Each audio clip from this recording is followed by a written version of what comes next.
Welcome to the Deep Dive. Today, we're diving into the world of UFOs, government secrecy, and something called psionics, Oh, wow. all based on the incredible source material you've provided. We're talking news reports, first-hand accounts, even video footage suggesting a covert program to retrieve and possibly reverse engineer crashed UAPs. UAPs. Yeah, UAPs. That's unidentified anomalous phenomena, the government's preferred term for UFOs. Sounds like something out of a sci-fi movie, right? Definitely. But these claims come from a former Air Force special operative named Jacob Barber. He says he was directly involved in these retrievals. And get this, his credentials and experiences are backed up by some seriously decorated military colleagues. Huh. Intrigued yet? Oh, yeah, absolutely. Where do we even begin to unpack all of this? Well, what's fascinating here is that Barber's story intersects with some of the long-standing mysteries surrounding UAPs. His journey into this covert world is crucial to understanding the weight of his claims. Okay, so let's start there. Rewind to the beginning. Barber's elite training and top-secret clearance speak volumes about the level of trust placed in him. This wasn't just any mechanic. He was privy to extremely sensitive operations. Exactly. After 9/11, Barber transitioned to private contracting, and that's where his involvement with UAP retrieval began. He mentions working at a secret desert facility, which he refers to as the Range. Imagine a place where the U.S. government and private partners test advanced technologies, weapon systems, and the resilience of various craft, including, it seems, those of unknown origin. And it's at this range that Barber says he began observing objects exhibiting what former Pentagon UAP investigator Lou Elizondo called the five observables. Five observables. Right, these are characteristics that set UAPs apart from conventional aircraft. Barber specifically highlights the transmedium capabilities. Think of it as the ability to seamlessly transition between environments, air, water, even solid ground. Right, the ability to move between air, water, and even solid ground. It's something consistently reported in UAP encounters, but remains unexplained by current scientific understanding. So we've got a highly trained operative working at a secret facility where they're testing advanced technologies, and he starts seeing these objects that defy our understanding of physics. Where does the story go from here? Well, this is where things take a really interesting turn. Barber describes his first retrieval of an object confirmed to be of non-human origin, a 20-foot-long, pure white, egg-shaped craft. No visible propulsion system, no seams, no markings. An egg-shaped craft. There's actually video footage of this being transported by a helicopter, no blurry lights in the distance. This is a clear close-up shot. It's pretty incredible to see. It is, and the fact that the source of this footage risked their safety to capture it speaks volumes about the gravity of what they witnessed. It's one thing to hear about these things, but to actually see that footage, it really makes you stop and think, what else is out there? It certainly does, and Barber was deeply affected by this experience, too. He describes the emotion he felt upon approaching the craft almost like he was connecting with it on some other level. Wait, so he felt an emotional connection with this craft. That's pretty wild. It is. And this brings us to another layer of this deep dive, the introduction of psionics.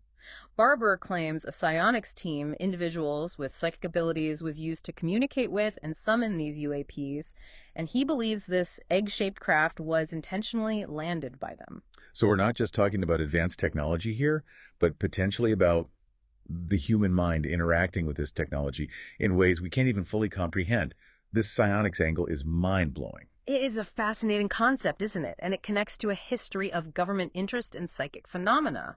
Think of programs like Project Stargate and the exploration of remote viewing. There's a long-standing thread of research in this area. So there's a historical precedent for this. Wow, this is getting deep. It is. But then, things take a darker turn. Barber and his team become seriously ill following a mission involving the transport of a mysterious sealed container. He experienced hair loss, skin peeling, a heart murmur. Hold on, so they get sick after transporting this container. What was in it? Some kind of alien virus? We don't know for sure, but Professor Gary Nolan, a Stanford immunologist who has been studying anomalous injuries among military personnel, reviewed Barber's medical records. His conclusion: Barber's symptoms align with radiation exposure, possibly a type we haven't encountered before. Radiation exposure. The Barber insists they followed all safety protocols during the transport. This suggests the source of the radiation was unknown and potentially related to whatever was in that container. That's right, and this incident has parallels to other cases where military personnel suffered similar injuries after UAP encounters, like Airman John Burroughs and the Rendlesham Forest incident. So what you're saying is, this isn't an isolated incident. There's a pattern here of people getting sick after encountering these UAPs, or in this case, something potentially related to them. Exactly, and it raises an important question. If UAPs are real and potentially pose health risks, why the lack of transparency? It underscores the need for further investigation, medical research, and honest public discourse. Okay, so we've got this covert world of UAP retrieval, whispers of psionic abilities, and now potentially hazardous health consequences. It makes you wonder, what happens next? Well, Barber's story takes another turn from UAP retrieval to a recovery operation for stolen tough books. Tough books. Panasonic laptops containing sensitive sensor data related to UAP operations, and the stakes get even higher. Oh man, here we go. Stolen laptops. What kind of data was on them? Why were they so important? What's interesting here is the nature of the data on those tough books. Barber believes they contain sensor data from UAP operations, possibly even information about those retrieved craft. So we're not just talking about blurry photos and anecdotal accounts anymore. No. We're talking about hard data. Right. Scientific evidence. That could potentially revolutionize our understanding of physics, propulsion, even consciousness itself. And someone stole it. That's right. And the authorization to use lethal force to protect the tough books speaks to how high the stakes were here. Wow. It wasn't just about recovering some stolen property. These tough books contained information that someone considered extremely valuable, maybe even dangerous, if it fell into the wrong hands. But it gets even crazier. Barber and his team discover that some of the hard drives are missing from these tough books. Missing. Yeah. And then they get another mission this time. It's to recover these missing hard drives from a sealed container. A sealed container. Yeah, submerged in a high-altitude lake. I mean, this is getting into some serious spy thriller territory. It really is. It's like something out of a James Bond film. And it raises even more questions about the nature of this covert program. Who's behind it? What are their objectives? And what exactly was on those hard drives that made them so important? Right. And as if things weren't already strange enough, Barber starts noticing changes in the intelligence briefings he's receiving. He and his team are being kept in the dark, and a growing suspicion sets in. What kind of suspicion? That they're being set up. He starts to believe that someone within the program wants them out of the picture. Maybe they know too much. Maybe they've become a liability. That's a chilling thought. And it gets even worse. There's evidence of a shootout at the very location where those tough books were supposed to be. A shootout? Yeah. It seems someone got there first, and they weren't playing around. This suggests a level of violence and ruthlessness that goes beyond anything we've discussed so far. It's clear that those involved in this program are willing to go to extreme lengths to protect their secrets. And it seems Barber and his team are caught right in the crossfire. So Barber's fear that he and his team are being used as plausible deniability, that they're expendable. Yeah. I mean, it starts to feel very real. Absolutely. And it's not just paranoia. He gets confirmation from another member of his team, a Special Forces veteran. He expresses the same concern. They're being set up. It's chilling to hear him talk about the danger, about how people in this line of work can end up dead, and no one would ever know the truth. It's a sobering reminder that the pursuit of knowledge, especially when it comes to UAPs, can come at a very high price. So what does Barber do? Faced with these threats, does he just back down? He doesn't. He doubles down on his investigation, using his skills and network to uncover the truth. His investigation leads him to believe that someone within his private aerospace employer is either complicit or compromised. So there's a mole. Potentially. Someone high up in the organization is working against him. Barber even confronts the director of security about his suspicions. But instead of answers, he gets a warning. A warning? Yeah. The director appears nervous, tells Barber to move on, to forget about what he's uncovered. That's ominous. You'd think if there was nothing to hide, they'd be more cooperative. Yeah. This just adds fuel to the fire. It does. It confirms that something is very wrong, and that the truth is far more dangerous than Barber ever imagined. So what happens next? Does Barber just give up and walk away? Or does he decide to fight back? Well, that's where things take another interesting turn. Barber makes a decision that changes everything. He decides to go public. He forms an organization called Skywatcher, dedicated to bringing evidence of UAPs to light. Imagine a former insider taking the fight for transparency into his own hands. Wow.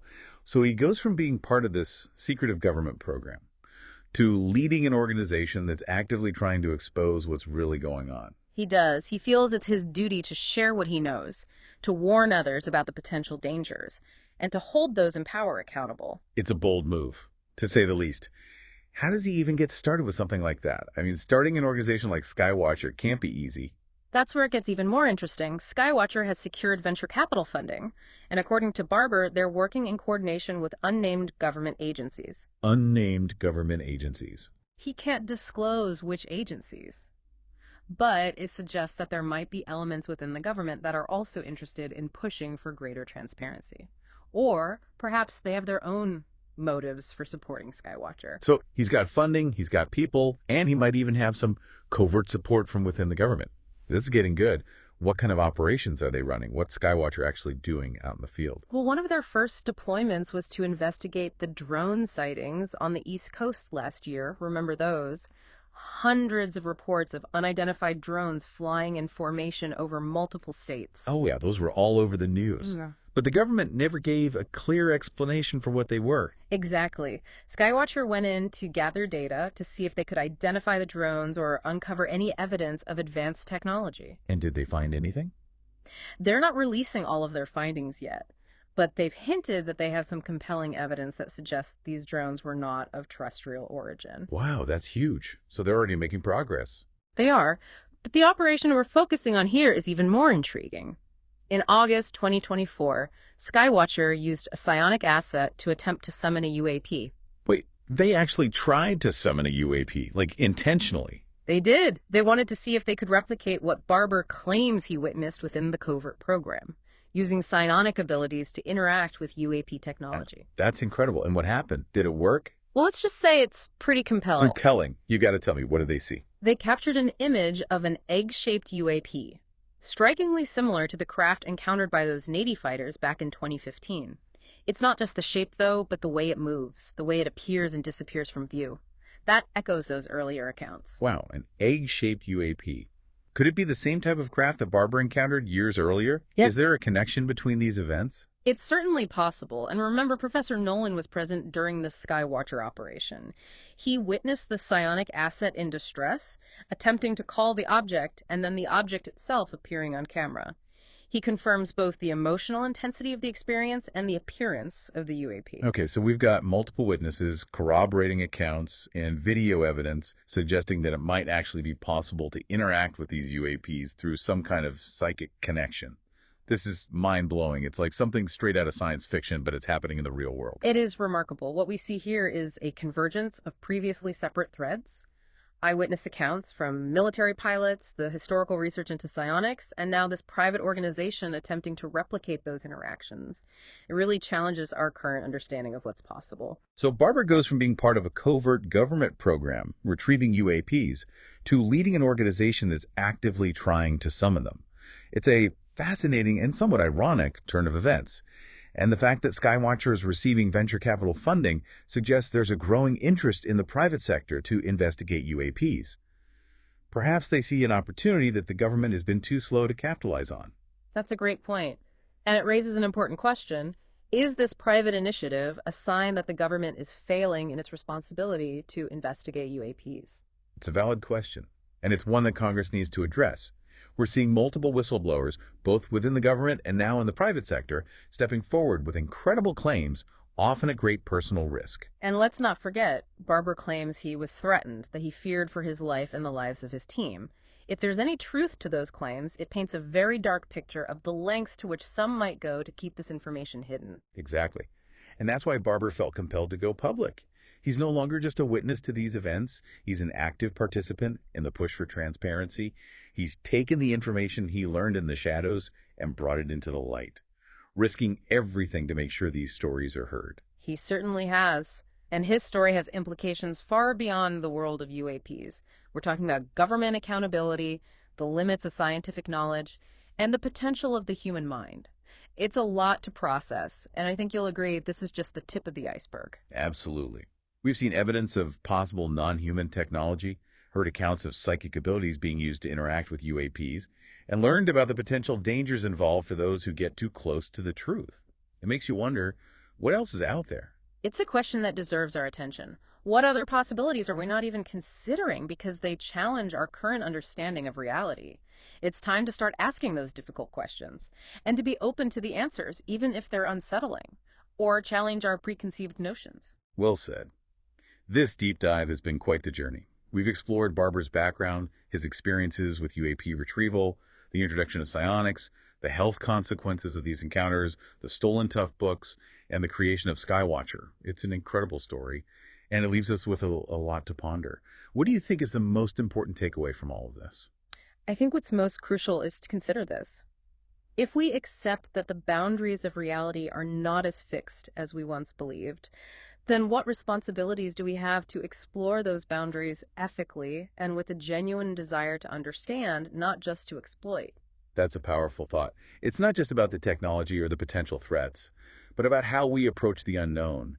It's about our responsibility as a species to engage with these mysteries with open minds and a commitment to truth and understanding. Indeed, it's a journey worth taking, and one that I believe holds immense potential for humanity's future. This has been an incredible deep dive. Thank you for sharing your insights and expertise with us. I'm sure our listener have a lot to ponder after this conversation.